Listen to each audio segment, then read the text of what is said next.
All right. So yesterday we got into a little bit of external leg rotation while lying on our back. I want to explore the same type of movement now in standing. And so it's going to maybe feel a little bit different. It might be a little bit more challenging because now we have a lot more load. We have all of the weight from our upper body moving down through our pelvis and our legs, as opposed to when we were on our back and there was nothing other than the force of gravity on our leg.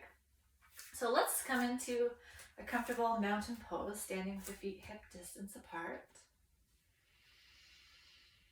And begin to settle here. Feel the 3 points of the feet on the ground. And maybe let your hands rest on your hips or on your pelvis. And we're going to lift the heel, not the heel, lift the ball of the foot on your right foot. And we're going to explore rotating your right leg out to the side and then back to center.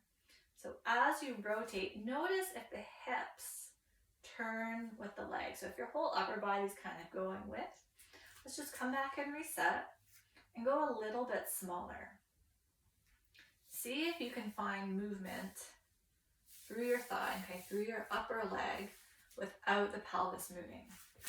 So it's this idea that your pelvis is still, and the water bottle is going to be your leg bone, and the leg bone is turning out. So we're moving our thigh bone in the hip socket, and the pelvis stays quiet. And if you want, you can slide your hand kind of up and down along the side of your leg, and there'll be kind of like a rounded little bump. If you press your hand into that kind of rounded bump, you can feel kind of where your leg bone's going into the hip socket.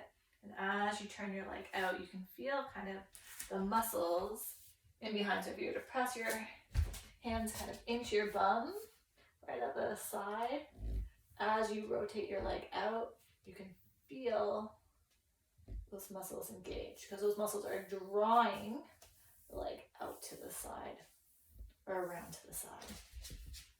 Pelvis still, the leg bone going out. If you're feeling strain through your knee or through your foot, it just means you're doing a little bit too much. You're trying to, your body's trying to find the movement down here, and it should be more up here. So just go a little bit smaller. Be super gentle with yourself. And then we can pause and then try the other side. And if you can't quite make that connection between the brain and the body and standing, like the hips are doing their thing and the knee and the ankle are doing something, come back down onto your back and try it lying down. That might just mean that your body's not ready to take on that much load right now.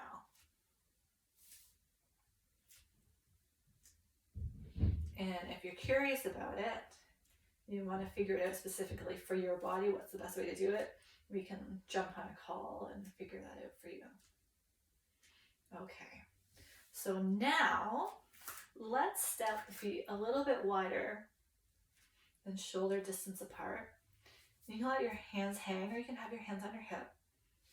And we want to find a side to side movement of the pelvis. So thinking of pelvis this time moving on leg bones. So before we had legs moving, pelvis still. Now our legs are more or less fixed, and the pelvis is moving on the legs. And the legs are moving a little bit too. But the spine that's connected to our pelvis stays neutral. So what shouldn't be happening is our body twisting or laterally shifting or side bending. So if it feels like you're kind of moving, if you're side bending your torso in order to move your hips, come back to center. Maybe try it in front of a mirror, or grab like a broomstick and you can hold it so it's lined up from pubic bone all the way up to your nose. And as the hips go to the side, everything stays lined up. So maybe it's a small movement.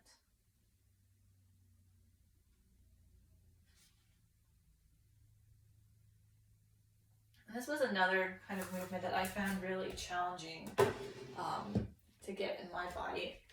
I always wanted to like do a little side bend. So I kept catching myself. I'd actually like bring my hands to feel the top of my pelvis and the bottom of my ribs. And then I would just go really slow to arrange, like before I would do that little side bend and then back to center. And it kept happening that I would side bend. So I'm like, okay, just come back. Okay, come back. And I just had to keep coming back. And eventually my body and my brain just synced up. And then I had the pattern and it started to become easier. And then with practice, my range became more and more. And so now you can see that I can move fairly well, keeping a neutral spine. So it's just practice. It's just getting the pattern and building from there. All right, let's come back into stillness. We're going to keep the legs a little bit wider than shoulder distance, keeping the pelvis quiet. Now we're going to come back to the rotation of the leg bone in the hip socket. So we're going to start with that right leg. That might feel a little bit different now that the legs are wider. But again, don't force it. It doesn't have to be a big movement. Like if all you're doing is moving like a millimeter, that's perfect. Okay? So we're going to see how far you can rotate the leg out without the pelvis moving. Use your hands on your leg if you need to. Having those hands there to help guide the movement can help establish that movement pattern. So once you kind of see where the leg will go, let the foot come down and we're going to hold the leg in that rotation. You're supported by your foot. And then let the hands rest again on the sides of the hips. And we're going to take the hips to the left, keeping that neutral spine. So now we've combined both movements, the rotation of the leg and moving the hips to the side. But instead of coming back to the right, we're just going to take the hips to the side and hold.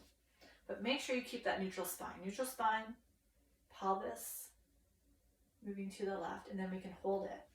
Let your right hand rest on your right thigh, and the left arm can come out to the side. So now we're in a triangle pose.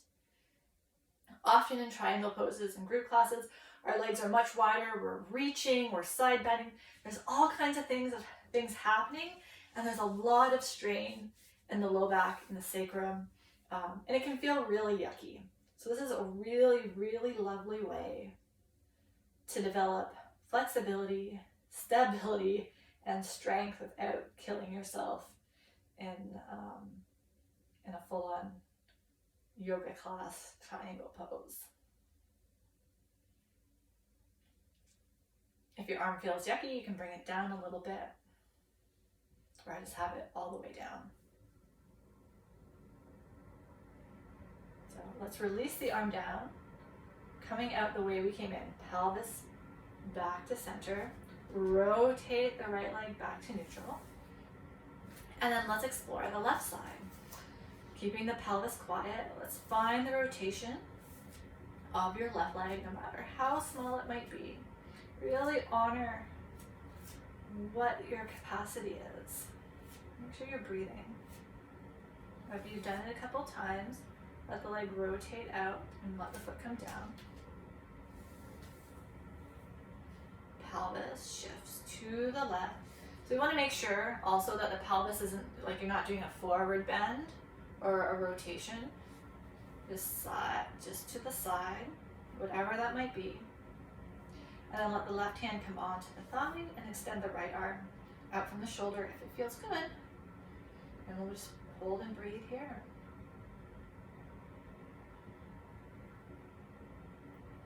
Notice how stable and strong your legs and your feet are. Maybe there's a different sense of openness and lightness now in your upper body. And an overall sense of ease in this pose.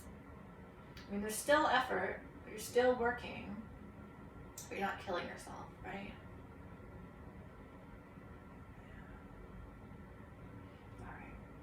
Let the arm come down. Pelvis shifts back to neutral. Leg rotates back to neutral. And we can step our feet back together into mountain pose. And then feel yourself in standing. Maybe your body is expressing itself in a different way. See what you notice.